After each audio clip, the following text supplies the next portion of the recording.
الحمد للہ رب العالمین، الصلاة والسلام علی امام الانبیاء والمرسلین، ثم الصلاة والسلام علی امام الاولیاء الکاملین وعلی آلہما واصحابہما اجمعین من یومنا ھذا الی یوم الدین۔ فاعوذ باللہ من الشیطان الرجیم، بسم اللہ الرحمن الرحیم۔ والذین لا يدعون مع اللہ الہا آخر ولا يقتلون النفس التي حرم اللہ الا بالحق ولا يزنون ومن يفعل ذلك يلقى أثاما يضاعف له العذاب يوم القيامة ويخلد فيه مهانا إلا من تاب وآمن وعمل عملا صالحا فأولئك يبدل الله سيئاتهم حسنات وَكَانَ اللَّهُ غَفُورًا رَحِيمًا وَمَنْ تَابَ وَعَمِلَ صَالِحًا فَإِنَّهُ يَتُوبُ إِلَى اللَّهِ مَتَابًا۔ اما بعد، سورہ فرقان کی جن آیات کا ہم مطالعہ کر رہے ہیں، پروردگار عالم نے گناہ کبائر میں جو سب سے بڑے چوٹی کے گناہ ہیں ان کا ذکر کیا۔ وہ 3 گناہ ہیں۔ والذین لا يدعون مع اللہ الہا آخر، یعنی اللہ کے علاوہ کسی اور کو صاحبان ایمان نہیں پکارتے، یعنی شرک کو اللہ رب العزت نے سب سے بڑا گناہ قرار دیا ہے۔ اس کے بعد فرمایا وَلَا يَقْتُلُونَ النَّفْسَ الَّتِي حَرَّمَ اللَّهُ إِلَّا بِالْحَقِّ، یعنی دوسرا سب سے بڑا گناہ یہ ہے کہ بغیر کسی حق کے، یعنی ناحق کسی بھی انسان کو قتل کرنا، یہ دوسرا سب سے بڑا گناہ ہے۔ تیسرا بڑا گناہ یہ ہے کہ وَلَا يَزْنُونَ، زنا نہیں کرتے، یعنی گویا زنا کرنا یہ تیسرا سب سے بڑا گناہ ہے۔ وَمَن يَفْعَلْ ذَلِكَ يَلْقَ أَثَامًا، اور جو یہ کرتے ہیں تو انہیں یاد رکھنا چاہیے کہ پروردگار عالم کے پاس ان کے لیے سخت اہانت آمیز عذاب ہے۔ اس کے بعد یہاں پر یہ بات کہ گزشتہ یہ بات آپ کے سامنے رکھی گئی کہ ان گناہوں کے باوجود بھی پروردگار عالم ایسا رحمان اور رحیم ہے جس نے توبہ کا دروازہ انسان کے لیے ہمیشہ کھلا رکھا ہے، یہاں تک کہ جب اس کی جان حلق میں اٹک جاتی ہے اس سے قبل تک اس کے لیے توبہ کا دروازہ کھلا ہے۔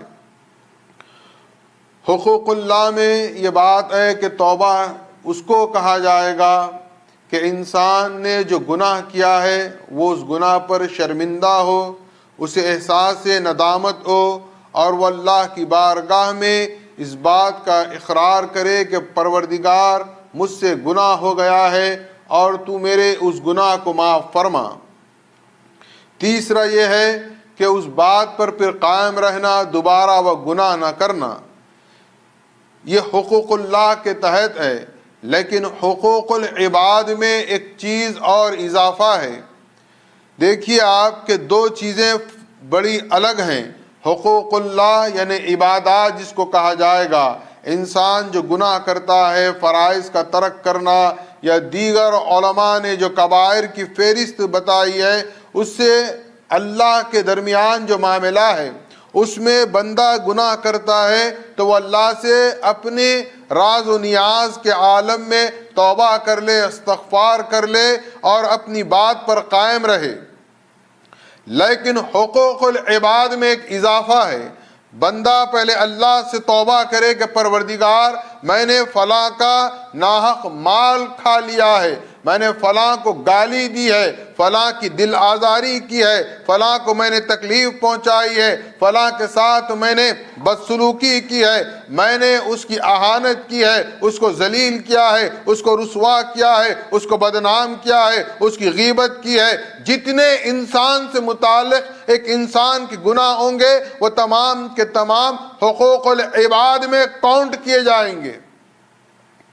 اور اللہ کیا فرماتا ہے کہ جو گناہ میرے حقوق میں ہوا ہے وہ اگر تم مجھ سے توبہ کر لو گے میں معاف کر دوں گا، لیکن حقوق العباد میں تم نے جس انسان کے ساتھ زیادتی کی ہے، اس کی دل آزاری کی ہے، اس کو تکلیف پہنچائی ہے، ناحق اس کا مال ہڑپ لیا ہے، اس کو رسوا کیا ہے، تو تب تک وہ معاف نہیں کرے گا، اللہ بھی اس کو معاف نہیں کرے گا۔ ہم کیا سمجھتے ہیں حج کر لیں گے، سجدے پر سجدہ کر لیں گے، روزوں پر روزے رکھ لیں گے تو اللہ معاف کر دے گا۔ یقیناً اللہ کے ساتھ جو معاملہ ہے اللہ اس کو معاف کر دے گا، لیکن اگر ہم نے کسی بھی انسان کو تکلیف پہنچائی ہے تو جب تک کہ وہ انسان خود معاف نہیں کرے گا اللہ معاف نہیں کرے گا۔ اب آپ اس میں دیکھیں کہ یہ بہت اہم ہے۔ ہم سمجھتے ہیں آج ہم نے کسی کے ساتھ کوئی معاملہ کیا، ناحق اس کا مال ہڑپ لیا، اس کو تکلیف پہنچا دی، ہمیں کچھ نہیں ہونے والا ہے۔ یاد رکھیں یہ محشر میں کھڑا ہو جائے گا کہ پروردگار اس نے مجھے یہ تکلیف پہنچائی ہے، اور جب تک جس کو آپ نے تکلیف پہنچائی ہے وہ معاف نہیں کرے گا تو اللہ بھی معاف نہیں کرے گا۔ ساری عبادتیں میزان میں ایک طرف رہ جائے گی۔ ایک ذرہ سی بھی کسی انسان کو ہم نے تکلیف دی ہے اور وہ معاف نہیں کر رہا ہے تو ہمارا حشر میں عالم معلق ہو جائے گا کہ جب تک وہ معاف نہیں کرے گا۔ اب اس کے بعد کوئی سولوشن ہوگا میں آگے آپ کو بتاتا ہوں، لیکن یہاں پر روک کر ایک بات کہنا چاہتا ہوں کہ خلیفۃ اللہ امام آخر الزمان مہدی موعود علیہ السلام نے سنت امام حسین کے تحت 10 محرم الحرام یوم عاشوراء کے لیے یہ کہا کہ تم اپنے لوگوں سے، انسانوں سے بولا چالا معاف کرواؤ۔ آپ دیکھیں کہ یہ حقوق العباد کی سب سے اہم ہے۔ ہم ہر بات کو آسان لیتے ہیں، لیکن مہدی موعود علیہ السلام نے امام حسین کے صدقے ہم پر یہ واجب کر دیا ہے کہ ہم اپنے عزیز و اقارب، اپنے احباب یا جو انسان ہے اگر ہم نے اس کو تکلیف پہنچائی ہے تو اس سے معافی کروا لیں، تاکہ اگر وہ معاف کر دے گا تو ادھر تو اللہ کے پاس سے کلیئر ہے کہ اللہ بھی معاف کر دے گا۔ مہدویت میں ہر چھوٹی بات کی اہمیت ہے، ہم اس کو خدارہ سمجھنے کی کوشش کریں کہ اس کے کیا نتائج برآمد ہوتے ہیں۔ اب آپ دیکھیں کہ یہاں پر جب تک کہ انسان کو معاف نہیں کرے گا اس کا نام اعمال معلق رہے گا۔ آگے پروردگار عالم کیا ارشاد فرما رہا ہے، یضاعف لہ العذاب یوم القیامۃ ویخلد فیہ مہانا، اور جو گناہگار ہے اس کو روز محشر یوم القیامہ دگنا عذاب دیا جائے گا۔ یہاں سے یہ بات بھی نکلتی ہے کہ اس کا مطلب یہ ہوا کہ یوم قیامہ سے قبل بھی کوئی عذاب ہے جس کو کہ عذاب قبر کہا جاتا ہے۔ یہ آیت دراصل دلیل ہے عذاب قبر پر، ورنہ قرآن مجید میں آپ کو عذاب قبر پر کوئی بات نظر نہیں آئے گی۔ واضح طور پر صراحت کے ساتھ قرآن مجید میں عذاب قبر یا ثواب قبر کا کوئی ذکر نہیں ہے، لیکن احادیث نبویہ صلی اللہ علیہ وسلم میں محمد الرسول اللہ صلی اللہ علیہ وسلم نے عذاب قبر کو مکمل طور پر بیان فرمایا ہے۔ یہ ایک عجیب مسئلہ بنا کر عالم اسلام میں رکھ دیا گیا کہ مردہ قبر میں نہیں سنتا، قرآن میں کہیں ذکر نہیں ہے، مر گیا مردود فاتحانہ درود کا نظام برپا ہو جاتا ہے، اور نوجوان یہ سمجھتے ہیں کہ واقع میں یہ قرآن میں نہیں ہے تو نہیں ہے۔ لیکن یاد رکھیں جو چیز قرآن میں وضاحت کے ساتھ نہیں ہے، احادیث نبویہ صلی اللہ علیہ وسلم میں وضاحت کے ساتھ عذاب قبر پر محمد الرسول اللہ نے کلام فرمایا ہے۔ اسلام میں بہت سے افکار ہیں، کوئی یہ کہتا ہے کہ مردہ سنتا نہیں ہے، کوئی یہ کہتا ہے کہ مردہ سنتا ہے، حتیٰ کہ آپ کو تعجب ہوگا فکر دیوبند میں، اہل دیوبند میں بھی دو نظریے ہیں۔ ایک جماعت ان کی یہ سمجھتی ہے، مانتی ہے کہ مردہ قبر میں سنتا ہے، تو دوسری جماعت انکار کرتی ہے۔ نہ صرف اس پر انہوں نے اکتفا کیا بلکہ ایک دوسرے کو انہوں نے کفر کے فتوے تک دیے ہیں۔ لیکن حدیث میں کیا آتا ہے دیکھیے، ہمارا جو اساس ہونا ہے، اسلام یا دین سیکھنے کی جو ہماری بنیاد ہونی چاہیے وہ کتاب اللہ اور اتباع محمد الرسول اللہ۔ محمد الرسول اللہ صلی اللہ علیہ وسلم نے عذاب قبر اور قبر کے داخل میں جو اللہ کے انعامات ملیں گے ان کا تفصیل کے ساتھ ذکر کیا ہے۔ حدیث میں آتا ہے کہ جب ہم میت کو دفن کر کے قبر سے 40 قدم پیچھے ہٹ جاتے ہیں، یہاں تک کہ مردہ ہمارے قدموں کی آہٹ بھی سنتا ہے۔ ہم کیا سمجھتے ہیں، ہم مٹی ڈال کر آ گئے، سیمنٹ باکس میں پیک کر کے آ گئے ہیں، اب وہ سنتا نہیں ہے۔ لیکن محمد الرسول اللہ صلی اللہ علیہ وسلم کیا ارشاد فرماتے ہیں کہ وہ ہمارے قدموں کی آہٹ کو بھی سنتا ہے، اس کی آواز کو سنتا ہے۔ اور حدیث رسول میں ہے کہ جو قبر میں نیک بندہ ہے، اللہ اس کے لیے قبر میں جنت کی کھڑکی کھول دیتا ہے، اس کو جنت کی وہ ہوائیں حاصل کرتا ہے، جنت کی خوشبوؤں سے اپنے آپ کو محظوظ کرتا ہے، گویا یہ اس کے لیے علامت ہے کہ تو جنتی ہے۔ اسی طرح اگر کوئی گناہ گار ہے تو اس کے لیے قبر میں دوزخ کی کھڑکی کھول دی جاتی ہے، جہاں سے وہ دوزخ کی ہولناکی کو دیکھتا ہے، وہاں کی وہ شدت اور وہ آگ کو محسوس کرتا ہے۔ یہ تمام چیزیں محمد الرسول اللہ صلی اللہ علیہ وسلم نے احادیث میں بیان فرمائی ہے، بلکہ محمد الرسول اللہ صلی اللہ علیہ وسلم کو کشف قبور بھی حاصل تھا۔ اب آپ کہیں گے یہ کشف قبور کیا ہے؟ کشف قبور دراصل اصطلاح ہے کہ قبر میں مردے کے ساتھ کیا معاملہ ہو رہا ہے وہ بھی آقا کونین محمد الرسول اللہ صلی اللہ علیہ وسلم دیکھتے ہیں۔ صحیح مسلم کی مستند صحیح حدیث ہے، کوئی اس حدیث کا انکار نہیں کر سکتا کہ حدیث کا مفہوم یہ ہے کہ ایک مرتبہ محمد الرسول اللہ صلی اللہ علیہ وسلم ایک قبرستان سے آپ گزر رہے تھے، آپ نے دیکھا کہ قبرستان پر جب آپ کی نظر پڑی تو آپ نے اپنی سواری کو روکا اور نیچے تشریف لائے، دیکھا وہاں پر 2 قبریں ہیں۔ یہ حدیث صحیح مسلم کی ہے۔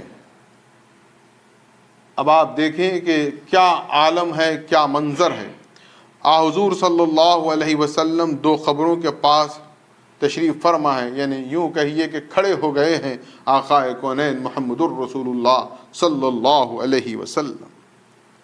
قریب میں 2 درخت کی 2 ٹہنیاں آپ نے توڑی اور ان قبروں پر رکھا، اور جس طرح کہ آج ہم میت کو دفن کرنے کے بعد یا جب کبھی اپنے بزرگوں کی زیارت کے لیے جاتے ہیں تو جس طرح پھول ڈال کر ہم فاتحہ پڑھتے ہیں، اسی طرح محمد الرسول اللہ صلی اللہ علیہ وسلم فاتحہ خوانی کرنے لگے۔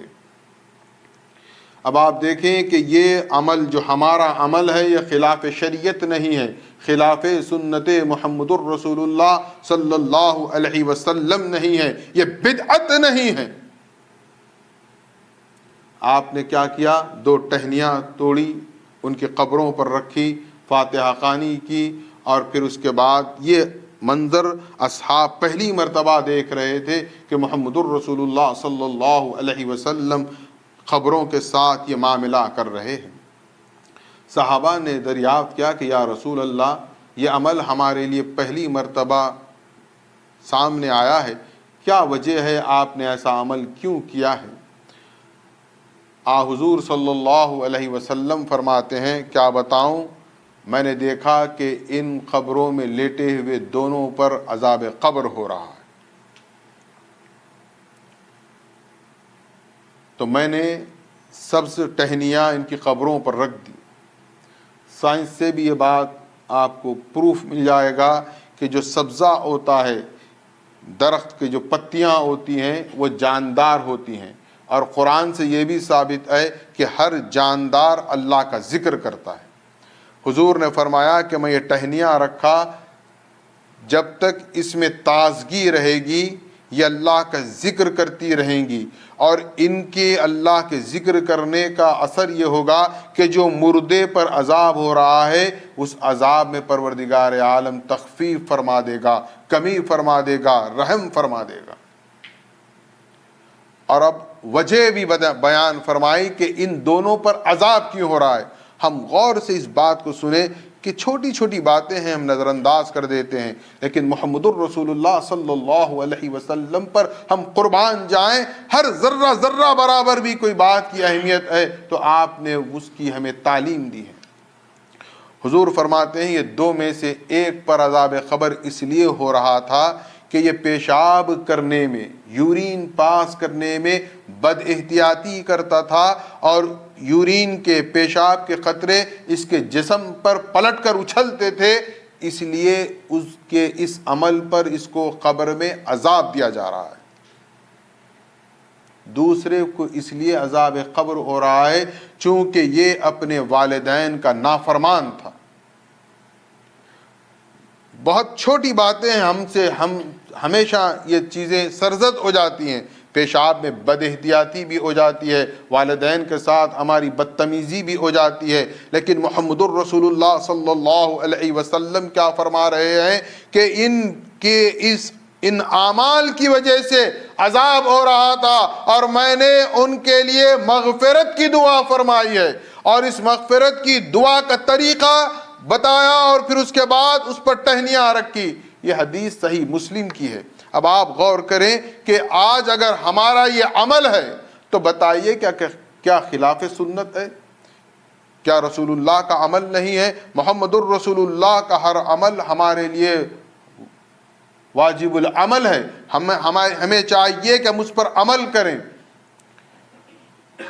تین چار باتیں اس حدیث سے واضح ہو جاتی ہے۔ اول یہ کہ قبر میں عذاب ہوتا ہے، دوم یہ کہ اس عذاب کا علاج کیا ہے، رسول اللہ نے فرمایا کہ اس کی قبر پر فاتحہ پڑھو اور اس کی قبر پر کچھ سبزہ رکھو۔ ہم تھوڑے ماڈیفائی ہو گئے تو کیا کیا ہم نے، ٹہنیوں کی جگہ ہم نے پھول کا استعمال شروع کر دیا کہ پھول میں بھی جان ہوتی ہے، ان پتیوں میں، وہ جب تک تازہ رہتے ہیں اللہ کا ذکر کرتے ہیں، اور ہر پتی اللہ کا ذکر کرتی ہے، یہ قرآن سے ثابت ہے۔ ان پتیوں کے ذکر اللہ کی برکت کا نتیجہ یہ نکلتا ہے کہ قبر میں موجود فرد کو عذاب الہی میں راحت ملتی ہے۔ عذاب قبر وہ لوگ انکار کرتے ہیں جو منکران اہل حدیث ہیں۔ میں اپنی ایک بات کہنا چاہتا ہوں یہاں پر، تقریباً 92-93 کی بات ہے۔ آپ سمجھتے ہیں کہ میں ایک مہدوی گھرانے میں پیدا ہوا، ایک مرشدی گھرانے میں پیدا ہوا، باپ دادا مرشد تھے، فلاں تھے، اس لیے میں مہدوی ہوں۔ نہیں، دراصل میں اس لیے مہدوی نہیں ہوں، میں بھی ہر جگہ کی خاک چھان مارا ہوں، ہر مسلک میں گیا ہوں، ہر ایک کے اندر تک میں نے تحقیق کی ہے، تمام چیزوں کا میں نے مطالعہ کیا ہے۔ میں بہت ذمہ داری سے ایک بات یہ کہہ رہا ہوں، رفتہ رفتہ میرا رجحان اہل قرآن کی طرف ہو گیا۔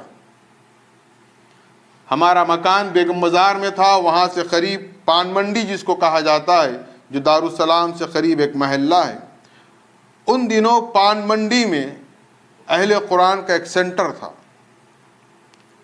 اب میں بھی اپنے احباب کے ساتھ اہل قرآن کی مجالس اٹینڈ کرنے لگا، اور بہت حد تک میں متاثر ہو گیا، اور میں یہ سمجھنے لگا کہ یہ لوگ اہل قرآن جو بات کہتے ہیں بالکل قرآن سے کرتے ہیں، حتیٰ کہ ان کی انتہا یہ ہے کہ یہ حدیث کو تک نہیں مانتے۔ اب ایک مرتبہ انہوں نے، جس کے پاس میں جاتا تھا، انہوں نے عذاب قبر کے انکار پر گفتگو کی، اور میری مکمل طور پر بریفنگ کر دی گئی کہ عذاب قبر کا کوئی تصور ہی نہیں ہے۔ کیوں نہیں ہے؟ قرآن میں ذکر نہیں ہے۔ اب میں یہ بات تو یقین کر لیا کہ واقعی میں قرآنی آیات کے حوالے دے رہے ہیں، اور یہ بات صحیح ہے۔ میں آیا اپنے والد بزرگوار خطیب ملت حضرت علامہ ابو الاشفاق سید عبدالحی راشد منوری سے، اب یوں کہہ لیجئے کہ میں بحث کرنے لگا یا بات کرنے لگا۔ میں نے کہا کہ بابا یہ سب بیکار ہے، یہ اہل قرآن صحیح ہے، یہ بات قرآن سے کرتے ہیں، اور انہوں نے جو دلیل دی ہے کہ عذاب قبر نہیں ہے اور عذاب قبر کا کوئی ذکر قرآن میں نہیں ہے، تو پھر کیوں آپ لوگ عذاب قبر کہہ کر لوگوں کو ڈراتے ہیں؟ انہوں نے میری پوری گفتگو کو سماعت کیا، کوئی اعتراض نہیں کیا۔ انہوں نے کہا اچھا کیا دلیل ہے؟ میں نے کہا اول دلیل تو یہ ہے کہ قرآن میں عذاب قبر کا ذکر نہیں ہے، اور سیدھی سی لاجیکل بات ہے۔ دیکھیے آپ کی وہ جماعتیں کس طرح نوجوانوں کو اپنی طرف مائل کرتے ہیں۔ ہمارے نوجوان جو شکار ہو رہے ہیں، مجھے تعجب نہیں ہوتا، کیونکہ میں بھی اس دور سے گزر کر آج اس مقام پر کھڑا ہوا ہوں۔ انہوں نے لاجک یہ سکھائی تھی مجھے کہ دیکھیے آپ، کوئی آدمی دنیا میں قتل کرتا ہے، چوری کرتا ہے، تو جب فیصلہ کورٹ سے ہوگا، جب ججمنٹ ہوگا، تب سزا دی جائے گی۔ کیا ججمنٹ سے پہلے کوئی سزا ہے؟ واقعی میں سزا نہیں ہے۔ تو بتایا گیا کہ اسی طرح یہ عذاب قبر کا ہے، کہ عذاب قبر نہیں ہے، جب ڈے آف ججمنٹ، یوم حشر اللہ حساب کتاب کرے گا تبھی ملنے والی ہے۔ قبر کے عذاب کا کوئی تصور نہیں ہے، مر گیا مردہ ختم ہو گیا۔ میں نے یہ تمام چیزیں میں بہت اختصار سے کہہ رہا ہوں، میں نقطہ آپ کو سمجھانا چاہتا ہوں کہ میری تربیت کس انداز میں ہوئی، جبکہ میں بالکل صاف کہہ رہا ہوں کہ میں بہت زیادہ متاثر تھا، اور میں ان کے لٹریچر کو بھی پڑھتا تھا، اور مجھے یقین تھا کہ یہ لوگ آج بات بہت صحیح کر رہے ہیں۔ والد صاحب نے تمام باتیں میری جو بھی ذہن میں اپج تھی سماعت کیا۔ بولے اچھا تو اب یہ مانتے آپ؟ ان کا ایک اسٹائل تھا، پہلے سامنے والے کو پوری طرح اس کو یوں سمجھ لیجئے کہ یہ سیٹسفائی کرا دیتے کہ وہ صحیح ہے۔ مجھ سے پوچھے اچھا تو بات طے ہے، آپ یہ مانتے ہیں کہ ڈے آف ججمنٹ کے دن ہی فیصلہ ہوگا، قبر میں عذاب نہیں ہوگا؟ میں نے کہا بالکل میں مانتا ہوں۔ اچھا دنیا میں کیا ہوتا ہے؟ میں نے کہا کہ اگر کوئی مجرم جرم کرتا ہے، پولیس اس کو گرفتار کرتی ہے اور پھر اس پر کیس ہوتا ہے، کیس کے پاس ججمنٹ کے دن اس پر سزا نافذ کی جاتی ہے۔ انہوں نے پوچھا یہی پروسیس ہے؟ میں نے کہا ہاں۔ انہوں نے پوچھا کیا تم اس کو ہی مانتے ہو؟ میں نے کہا ہاں۔ بولے اچھا تو عذاب قبر؟ میں بولا عذاب قبر ہے نہیں۔ اچھا اب اسی سٹائل میں انہوں نے کہا آپ مجرم جرم کیا، پولیس گرفتار کی، پولیس اسٹیشن میں 5 سٹار اس کے ساتھ جو ہے سلوک ہوتا یا کچھ ڈنڈے بھی پڑتے؟ ان کے الفاظ یہ تھے کچھ دھلائی ہوتی نہ ہوتی؟ میں نے کہا دھلائی تو ہوتی۔ تو بولے یہی عذاب قبر ہے، پہلے قبر میں دھلائی ہوگی، پھر ڈے آف ججمنٹ پروردگار عالم فیصلہ کرے گا، تو اس کے بعد کیا ہوگا؟ وَيَخْلُدُ فِيهِ مُحَانًا، ہمیشہ ہمیشہ جہنم میں رہیں گے۔ تو آپ کبھی بھی کوئی بھی بات کو غور کریں سنجیدگی سے۔ مائنڈ سیٹ اپ اگر ہم کوئی بات پر کر لیں گے تو خدا کی قسم جبرائیل امین بھی آ کر ہماری اصلاح نہیں کر سکتے۔ مائنڈ سیٹ ہے آپ کا، نہیں یہ کالا ہے، وہ ہے جبکہ سفید، وائٹ ہے ہم کہیں گے بلیک۔ دنیا کی کوئی طاقت، میں بہت ذمہ داری سے کہہ رہا ہوں، جبرائیل امین بھی آ جائیں گے تو وہ نہیں ثابت کر سکتے کہ نہیں یہ وائٹ ہے، آپ جو مان رہے ہیں بلیک رانگ ہے۔ مین سیٹ اپ کے ساتھ ہم دین نہیں سیکھ سکتے۔ یقیناً ڈاؤٹ پیدا ہوتے ہیں، اشکال پیدا ہوتے ہیں، ایک عمر کا تقاضا ہوتا ہے، ایک وقت ہوتا ہے، ایک نئے نئے سوالات کا رجحان، ایک قیامت ہمارے ذہنوں میں برپا رہتی ہے، لیکن ہم سنجیدگی سے غور کریں۔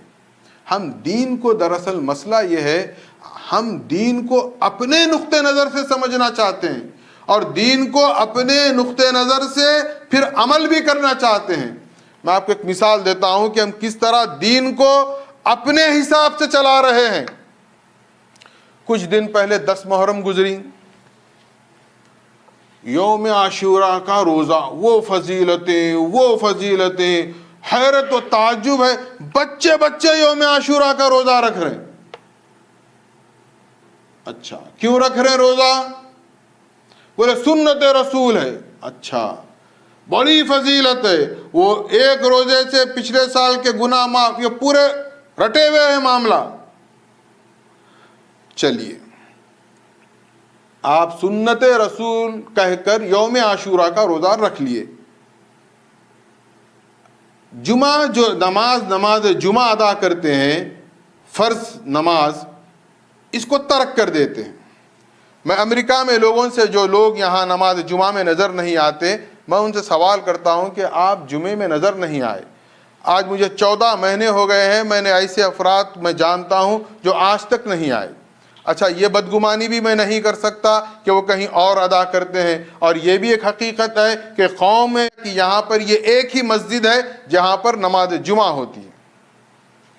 میں جب سوال کرتا ہوں کہ بھئی آپ جمعے میں نظر نہیں آئے، سمپل 2 آنسر ملتے ہیں مجھے، غور سے سنیے آپ پبلک کے آنسر۔ ایک آنسر دیتے ہیں، میاں جاب کا مسئلہ ہے، جاب پہ رہتا ہوں میں۔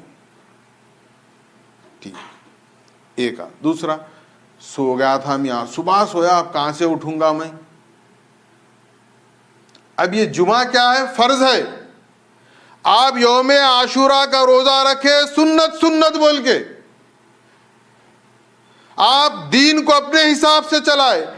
جبکہ سنت رکھو یا نہ رکھو سوال نہ ہوگا، کوئی پرسش نہ ہوگی، لیکن جمعہ کیوں نہیں پڑھے ضرور پوچھے گا پروردگار۔ تو کیا ہوا؟ معلوم یہ ہو رہا ہے کہ دین کو ہم اپنے حساب سے، آج یہ سمجھ میں آ جا رہے ہیں یہ ضروری ہے، یہ ضروری ہے۔ ہم جو کہیں وہ ضروری نہیں ہوتا، اللہ اور اس کا رسول جو کہہ دے ضروری ہے وہ ضروری ہوتا ہے۔ لیکن ہماری فکر، ہم نفس کے پرستار ہیں۔ ہو سکتا ہے کہ میں آپ کو غلط بات کہتا ہوں، میرا یہ دعویٰ نہیں ہے کہ میں جو بات کہوں آپ اس کو تسلیم کر لیں۔ میں چاہتا ہوں کہ آپ صحیح معنی میں مہدی موعود علیہ السلام کا یہ ارشاد مبارک ہر جگہ فٹ کر دیتے ہیں کہ مذہب ما کتاب اللہ و اتباع محمد الرسول اللہ۔ تو بتائیے کہ مہدوی کی پہچان کیا ہونی چاہیے؟ کتاب اللہ و اتباع محمد الرسول اللہ صلی اللہ علیہ وسلم پر عمل کرنے والے کو مہدوی کہا جائے گا۔ ایسا نہیں کہ بعض ہمارے خاندانی روایات ہے، ہمارے گھر کا نظام ہے، ہمارا سسٹم ہے، ہمارے باپ دادا کا طریقہ ہے، ہمارے بڑوں کا طریقہ ہے، یہ دین نہیں ہوتا۔ ہم نے سمجھا کہ فضیلت کا روزہ ہے، رکھ لیا، جمعہ فرض ہے، ترک کر دیا۔ ہم نے سمجھا تراویح کی نماز بڑی اہم ہے، تراویح کی نماز پڑھ لی۔ 364 دن ماباقی کے سارے سال کے نماز نہیں پڑھے، کچھ نہیں ہونے والا ہے۔ ہم ایک مذاق بنا کر دین کو رکھے ہیں اور اس پر عمل کرتے ہیں اور سمجھتے ہیں کہ ہم بخشا ہیں۔ یہ اور بڑا تماشا ہے اس پر۔ یضاعف له العذاب یوم القیامہ ویخلد فیہ مہانا، خبر میں بھی سخت عذاب سے گزرنا پڑے گا، اس عذاب کے بعد یخلد فیہ مہانا، وہاں تو ہمیشہ ہے، نہ وہاں موت آنے والی ہے، نہ وہاں پہ کچھ ہونے والا ہے، کچھ نہیں۔ ایک بار انٹری ہو گئی تو سمجھ لیں کہ وہاں پہ سے پھر آپ کے لیے نو انٹری ہے۔ اندر گئے، بات ختم۔ لیکن ہم اس ہولناکی سے اس قدر آج بے فکر ہیں، ہم سمجھتے ہیں کچھ ہونے والا نہیں ہے۔ لیکن پروردگار عالم کی رحمتوں پر بھی قربان جائیں۔ پروردگار نے کیا فرمایا؟ إِلَّا مَن تَابَ وَآمَنَ وَعَمِلَ عَمَلًا صَالِحًا۔ اللہ اکبر۔ پروردگار کہتا ہے، ارے میرے بندو، میری مخلوق، میرے بندو، کر لیے گناہ کوئی بات نہیں، پریشان مت ہو، الا من تاب، توبہ کر لو، تم توبہ کر لو میں معاف کر دوں گا۔ الا من تاب و آمن، دیکھیے آپ ترتیب آیت پر بھی غور کریے، کیا ہے؟ الا من تاب و آمن و عمل عملا صالحا، جو توبہ کیا، ایمان لایا، عمل کیا اور عمل صالح کیا، فَأُولَئِكَ يُبَدِّلُ اللَّهُ سَيِّئَاتِهِمْ حَسَنَات، پہلے توبہ ہوگی، توبہ کے بعد ایمان۔ یعنی یوں سمجھ لیں اس میں دو مسئلے ہیں، ایک تو یہ ہے کہ اگر کوئی بندہ گناہ کیا ہے اور وہ مشرک ہے، وہ غیر مسلم ہے، توبہ کرے گا، پھر کیا کرے گا؟ وہ آمنا، ایمان لائے گا، وہ عملا، وہ عمل کرے گا، عملا صالحا، نیک اعمال کرے گا۔ لیکن اگر کوئی مسلمان ہے، اب اس سے گناہ ہو گیا، لیکن خدا کا حکم ہے الا من تاب و آمنا، پھر وہ کس پر ایمان لائے گا؟ یاد رکھیے احادیث اور قرآن اس پر دلالت کرتی ہیں کہ جب بندہ مومن گناہ کرتا ہے، حالت گناہ میں اس کا ایمان چھین لیا جاتا ہے، وہ اس وقت مومن نہیں ہوتا۔ سمجھنے کی بات ہے، کیا آگ اور پانی ایک جگہ جمع ہو سکتے ہیں؟ نہیں ہو سکتے۔ جیسے ہی وہ گناہ کا عمل کر رہا ہے اس کا ایمان چھن جاتا ہے، اور جب وہ توبہ کرتا ہے، وہ توبہ کیا ہے؟ دراصل تجدید ایمان ہے۔ پھر اس کے بعد وہ عمل کرتا ہے، عمل صالح کرتا ہے، اور اللہ، اگر کوئی بندہ گناہ ہو گئے اس سے، تو اللہ کیا کرتا ہے؟ فَأُولَئِكَ يُبَدِّلُ اللَّهُ سَيِّئَاتِهِمْ حَسَنَات، بعض گناہ تو اللہ خود بدل دیتا ہے۔ انسان جب نیک عمل کرتا ہے تو جو چھوٹے چھوٹے گناہ ہیں وہ گناہوں کو اللہ دھو دیتا ہے، دھو کر کیا کرتا ہے؟ اس پر اس کو مزید حسنات، اس کے لیے اجر اور نیکیاں دیتا ہے۔ خاص بات آخری، میں نے ابتدا میں کہی تھی یہ بات کہ حقوق العباد کی جو توبہ ہے وہ اس وقت تک مکمل نہیں ہوگی جب تک کہ جو جس شخص کو تکلیف پہنچائی وہ معاف نہ کر دے۔ تو پھر کیا نتیجہ نکلے گا؟ دیکھیے حشر میں اگر کسی نے کسی کو تکلیف پہنچائی ہے، اب وہاں پر اس تکلیف کی معافی کا کوئی نظام نہیں ہوگا۔ اب کیا ہوگا؟ اللہ کہے گا کہ جو تمہارے نمازیں ہیں، مثال کے طور پر تمہاری نمازیں اس کو بیچ دو، اس کو دے دو۔ جب تمہاری نمازیں اس کو دے دیں گے تو گویا یہ تم کو معاف کر دے گا۔ اب اس کی نمازیں ادھر ٹرانسفر، کرنسی ہر جگہ پر ہے، امریکہ میں ڈالر کرنسی ہے، انڈیا میں روپیہ کرنسی ہے، سعودی میں ریال کرنسی ہے، حشر کی کرنسی بھی ہے، اس کا نام ہے کرنسی آف اعمال، اعمال کی کرنسی ہے۔ وہاں پر کسی کے پاس پیسہ نہیں ہوگا، کوئی دولت، سکندر کی کوئی حکومت نہیں ہے نعوذ باللہ، وہاں پر قارون کا کوئی خزانہ لے کر نہیں جائے گا، لیکن اعمال کی دولت وہ کرنسی کے طور پر وہاں اللہ رب العزت اس کا استعمال کرے گا۔ نمازیں دے دیں گے، روزہ دے دیں گے، حج دے دیں گے، زکوٰۃ دے دیں گے۔ اب یہ پورا خلاص ہو گیا، کچھ نہیں ہے اس کے پاس۔ اب کیا ہوگا؟ تو یہ جو گناہ کیے ہیں اس کے گناہ اس کے کھاتے میں ڈال دیں گے۔ اللہ اکبر، کتنا بڑا مسئلہ ہو گیا۔ جو تھے، جو لوگوں کو دکھانے کہیے، معاشرے میں نام و نمود کے لیے جو نمازیں، جو روزوں پہ روزے رکھے، جو عمرے پہ عمرہ کیے، حج پر حج کیے، اب کیا ہوا؟ وہ ٹرانسفر ہو گئے اس کے اکاؤنٹ میں۔ اب یہاں کچھ بیلنس نہیں رہا تو اللہ کیا کرے گا؟ جو اس کے اکاؤنٹ میں جو گناہ ہے وہ ادھر ٹرانسفر کر دے گا، تو ڈبل سزا ہو جائے گی۔ ہم محمد الرسول اللہ صلی اللہ علیہ وسلم نے فرمایا ایک مرتبہ صحابہ سے کہ میری امت کا مفلس کون ہے؟ صحابہ بھی ہماری ہی طرح ہے، سمجھ لیں ایک بشر، انسان ہے۔ انہوں نے صاف کہا جس کے پاس دینار و درہم نہیں ہے یا رسول اللہ وہ مفلس ہے۔ ہمارا بھی تو یہی اسٹیٹس ہے سوچ کا کہ جو مالدار ہے وہ مالدار ہے، جس کے پاس پیسہ نہیں ہے وہ مفلس ہے، غریب ہے، مسکین ہے، محتاج ہے، جتنے چاہے نام دے دیں۔ اللہ کے رسول نے فرمایا نہیں، میری نظر میں، محمد الرسول اللہ کی نظر میں، محمد الرسول اللہ کے پاس مفلس کون ہے؟ تو محمد الرسول اللہ نے فرمایا میرے پاس مفلس وہ ہے جس کے پاس حشر میں کوئی اعمال کی دولت نہیں۔ اللہ سے ہماری دعا ہے کہ پروردگار تو وہاں ہمیں مفلس نہ بنا، ہمیں وہاں کا مالدار بنا. ہم یہاں کے مالدار ہونے کے لیے کتنے جتن کرتے ہیں, کتنی حرام حلال کی تمیز کو بالائے طاق رکھ دیتے ہیں. یہ زندگی یوں ہی گزر جائے گی. مولا تجھ سے دو ہی گزارشیں ہیں, ہم گنہگاروں کو ایک موقع دے, ایک توفیق دے کہ ہم اپنے گناہوں کی توبہ کریں. مرنے سے پہلے ہم توبہ کر لیں پروردگار, اور وہاں ہمیں مالدار رکھ, وہاں غریب مت بنا, وہاں مفلس نہ بنا, بلکہ وہاں کا ہمیں مالدار بنا, اور وہاں پر ہمیں کامیاب و کامران فرما. وآخر الدعوانا الحمد للہ رب العالمین.